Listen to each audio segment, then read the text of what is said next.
अब देखिए प्रश्न क्रमांक 7 क्या है। शंकु की ऊंचाई ज्ञात कीजिए यदि उसका आयतन 550 घन सेंटीमीटर तथा उसका व्यास 10 सेंटीमीटर हो। ठीक है, क्या बोला गया है? शंकु की ऊंचाई ज्ञात कीजिए यदि उसका आयतन 550 घन सेंटीमीटर हो तथा उसका व्यास जो है 10 सेंटीमीटर हो। ओके, तो हमें क्या करना है, इसकी ऊंचाई जो है निकालना है। तो देखिए इस प्रश्न में क्या दिया हुआ है। इस प्रश्न में दिया हुआ है, हमें क्या दिया है, शंकु का व्यास दिया हुआ है। ठीक है,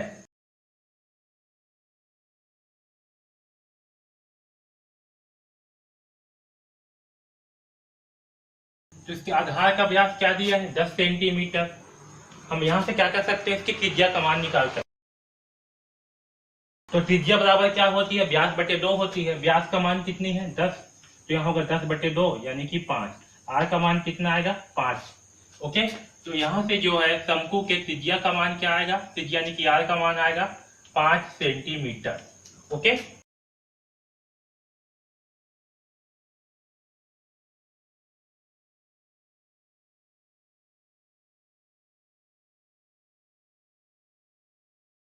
और देखिए हमें क्या दिया है, हमें दिया है शंकु का आयतन। शंकु का आयतन का मान क्या है, 550 घन सेंटीमीटर। ओके, शंकु की ऊंचाई जो है हमें ज्ञात करनी है। तो क्या है, हमें जो शंकु का आयतन दिया है, तो हम क्या करेंगे, शंकु के आयतन वाले फार्मूले से जो है इस ऊंचाई का मान को निकालेंगे। ओके, तो चलिए शंकु के आयतन का जो है फार्मूला लगा देते हैं।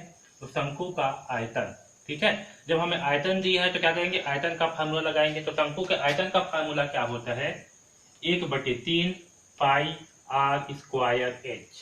ठीक है, क्या होता है, 1/3 पाई आर स्क्वायर एच होता है। ठीक है, पाई आर स्क्वायर क्या है, आधार का क्षेत्रफल, और एच क्या है, ऊंचाई होता है। ठीक है ना, जिससे पहले वाले हमने फार्मूले का उपयोग किया था, इससे पहले वाले प्रश्न में वही है।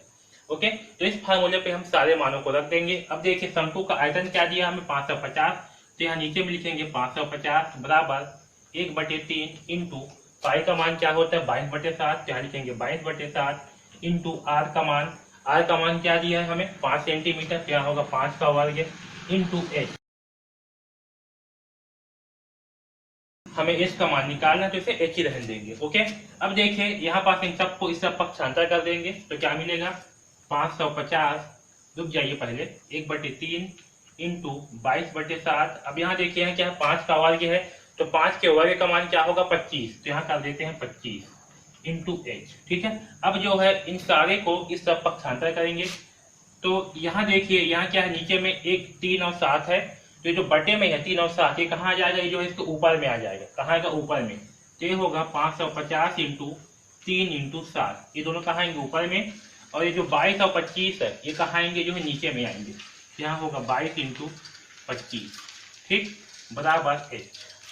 ओके, अब इसे जो है सिंप्लीफाई करते हैं। तो देखिए जो 550 है, इसे मैं 25 से भाग करूंगा, किससे, 25 से।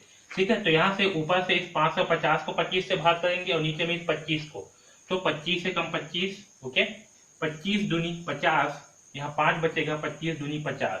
ठीक है, जब 550 को हम 25 से करेंगे भाग, तो क्या मिलेगा, देखिए 25 दूनी 50, ठीक, यहाँ 5 बचेगा 0, 25 दूनी 50। ओके, तो कितना आया, 22। ठीक है, यहाँ 22 आया, यहाँ 22 है, तो 22 से कम 22, 22 से कम 22, 22 से 22 को भाग कर देंगे।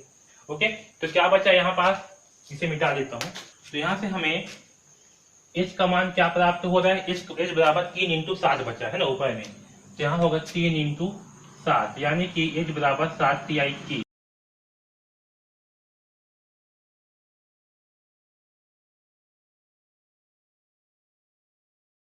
तो हमें h का मान क्या प्राप्त हुआ, h यानी कि ऊंचाई का मान 21 सेंटीमीटर प्राप्त हुआ।